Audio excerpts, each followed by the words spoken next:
Alright, we're back. Today we're going through the tutorial section where the game tries to get you more familiar with combat. Now, fighting in Advent Rising is a lot different from other games, at least of the time. It uses a system that the developers called flick targeting. It's essentially a lock-on system, but how it worked is that they designed it for the Xbox controller so that with the right analog stick you would lock onto an enemy with a flick of that stick. And once you're locked on, you can use the face buttons, A, B, Y, and X, so that you can dodge, jump, reload, things like that.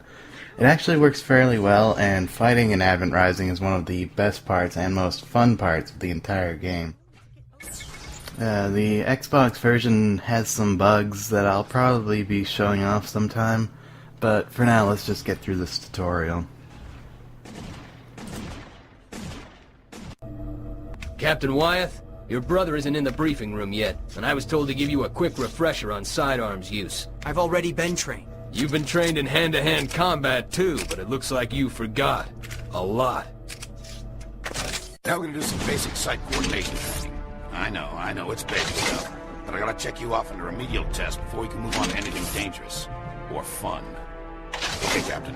I need to calibrate the range to your weapon sight. Please target each of the colored lights as they appear.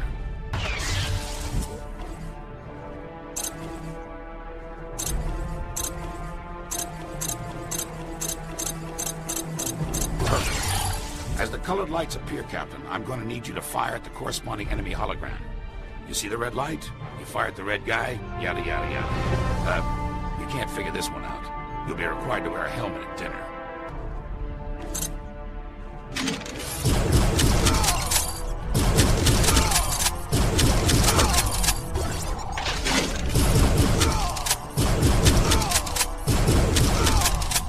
Thank you for the visit, Captain. It's been a real treat. It sounds like your presence is requested down in the Tactical Combat Training Room, sir. Please move to the open elevator to proceed to the TCT room.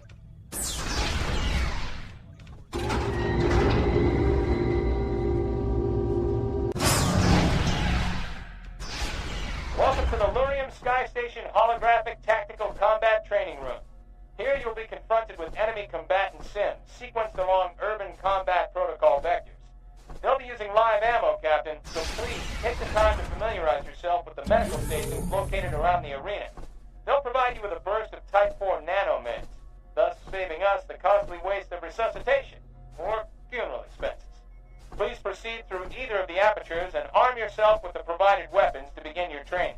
The doors will open momentarily. Hey look, it's Bud and his cronies. Ah, stinking pilots. Real brave, dropping you off in the middle of the fight and running home. I can't stand them. They set up this awkward Marines versus pilots subplot here, but they never really go anywhere with it. Anyways, here's our first weapon, the Faust. The Faust is basically just a normal handgun, pretty much the most basic weapon you can get. Let's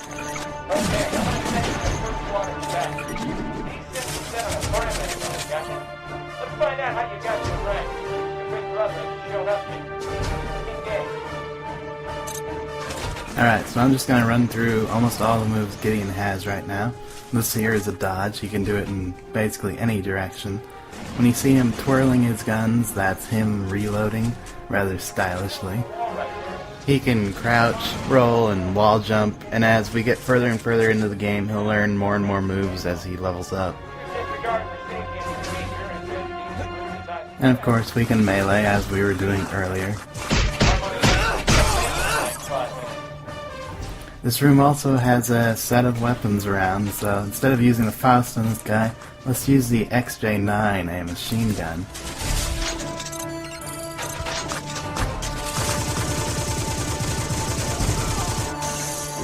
Pretty effective.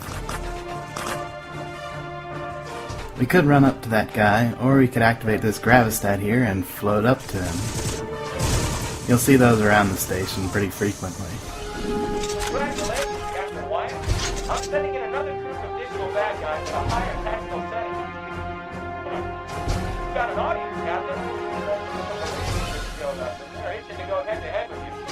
Looks like you've been making friends with the local boss. As soon as you're done playing around in there, come join me back in the TCT control room and we'll get you ready for live combat. We'll leave in a minute, but first we have to check out the rocket launcher, or the Talmadge. The little bar above the station actually calls it the Holland, which was its original name. And as you can see, its explosions are concussive. They just blew up all those grenades sitting on that stand over there. Something else that's pretty cool is that each weapon levels up the more you use it. The max level is 5, and at level 3 you get an alternate firing mode. Yep, I blew them all up. Okay, I'll send you the next round of shit. As soon as you want to face off with the real thing, just come back into the control room. Yeah.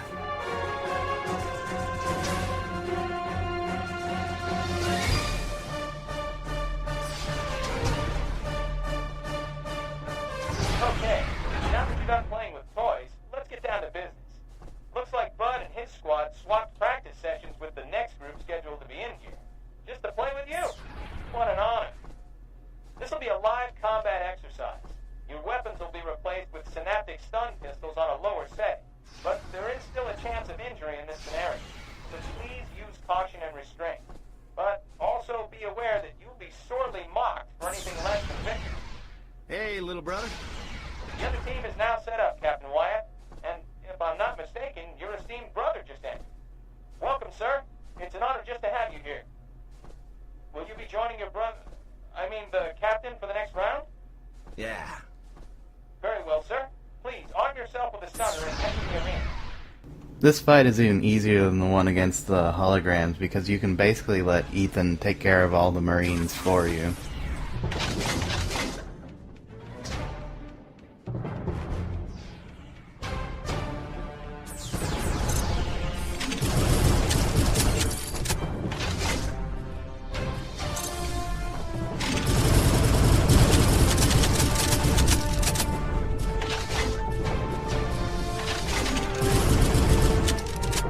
And they're already down. Good work, Gideon. The game was rigged. It's always rigged against grunts like us, bud.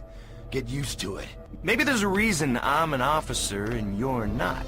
I'm sick of emos like you showing no respect for the soldiers that do all the grunt work.